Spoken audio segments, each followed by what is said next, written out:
Imagine करो साल 2070 है। इंसानों ने एक ऐसा एआई बना लिया है जो हर सेकंड एक पेड़ उगा सकता है। सभी सरकारें, कंपनियां और आम लोग भी मिलकर धरती को जंगल बना देते हैं। शुरुआत में सबको लगता है कि अब धरती स्वर्ग बन जाएगी, लेकिन फिर कुछ ऐसा होता है जिसकी किसी ने कल्पना भी नहीं की थी। धरती का नया युग।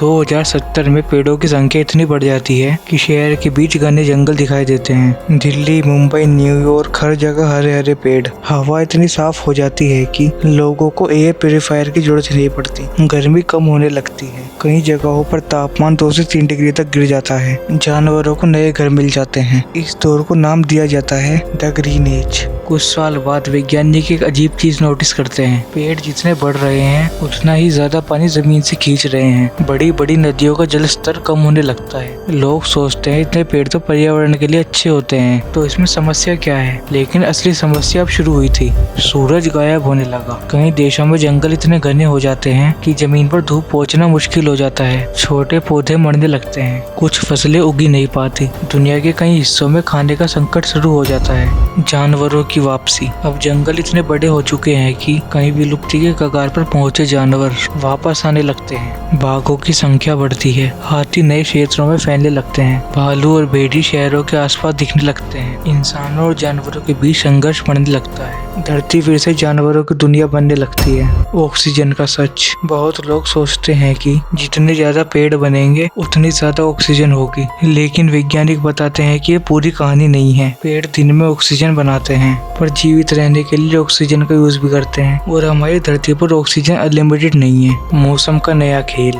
अब पेड़ों की संख्या इतनी ज्यादा बढ़ चुकी है कि वे मौसम को प्रभावित करने लगे हैं। कुछ जगहों पर लगातार बादल छाए रहते हैं। कहीं कहीं बाढ़ का खतरा भी बढ़ जाता है। दुनिया का मौसम पूरी तरह बदलने लगता है। वैज्ञानिक इसे इतिहास का सबसे बड़ा पर्यावरणीय प्रयोग कहते हैं। शहरों का अंत। 2080 के करीब आते आते कई छोटे शहर जंगलों से घिर जाते हैं। सड़कें टूटने लगती है। कई पुराने शहरों को छोड़ना पड़ता है। अब इंसानों को प्रकृति के साथ रहना सीखना पड़ता है। इस वीडियो से हमें ये पता चलता है कि प्रकृति में हर चीज का संतुलित होना कितना जरूरी है। वीडियो को लाइक कर दो, सब्सक्राइब कर देना।